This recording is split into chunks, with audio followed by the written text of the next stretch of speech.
Alam mo, tsaka kay Did, ayoko na magsalita eh. Mahal na mahal kita. Ay ni Joyce. Si Kent na magiging pangatlong anak na rin. Manugang. Simula pa, hindi kayo nagpahirap sa amin. Hindi ko naramdaman na nag-asawa kayo ng maaga. Pero andyan kayo. Ginawa niyo lahat.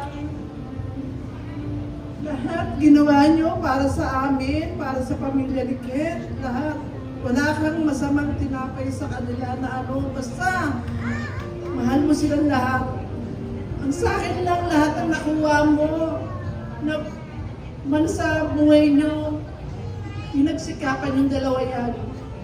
Andito lang kami ng magulang niyo at yung anak mo na alam kong lalaki rin.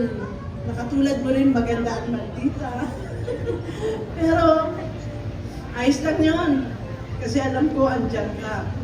Alagaan mo rin mabuti. Alagaan nyo rin yung sarili nyo kasi ang laban nyo para kay Violet.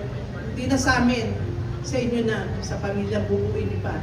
Una sa lahat, isa pa. Isa na lang. Dagdagan mo. I love you, anak.